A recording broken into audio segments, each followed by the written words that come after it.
Now, in the past few weeks, I've had to have a lot of conversations with a lot of HR friends as regards what do you think the role of HR should be at a time like this. Of course, my perspective is this. Number one is HR leaders must begin to rethink how they think about their current HR roles. I call it the mindset. Most times I find it difficult to convince HR leaders that we are business leaders. We're not HR leaders. We must begin to think as a CEO. So it's going to be very easy for you to be able to function. This isn't as an HR manager or HR director. If you can switch your role and think about, oh, if I'm the CEO, if I'm the owner of this business, what will I do? This question is something that all HR leaders must be able to answer, because business leaders, CEOs are run helter-skelter to make sure that business survive. So as HR managers, if you are the CEO, what are you going to do differently?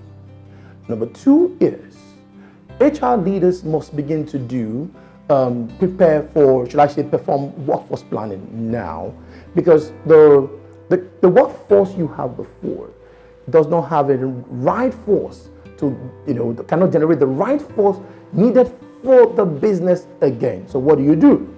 Do workforce planning, understand the current demand for talent and also your current supply for talent. So when you look at that, you look at whether your demand for talent matches your current supply. If there's a gap, then you need to launch an intervention. Intervention talks about you want to advise, whether we want to start building a team, whether we start recruiting new people, whether we start churning. Whatever you want to do, it's time to start planning and talking about new set of workforce for the new business environment. And the third thing I feel is this: because it's going to cost a lot of, change, we have to engage in a lot of OD, then we need to now start helping our organization reassess.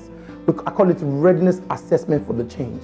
Are we ready for the change for the future? If we're not, then HR start coming up with their transition strategy. There's no doubt about it. Organizations will have to change. Their business model will have to change.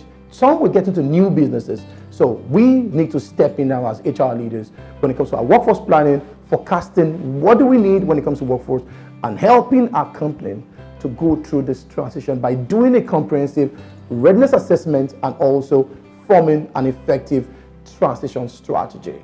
With all those things in place, we can start adding better value to our CEOs, to our business now, and that's what I feel that HR leaders must begin to do now. Thank you.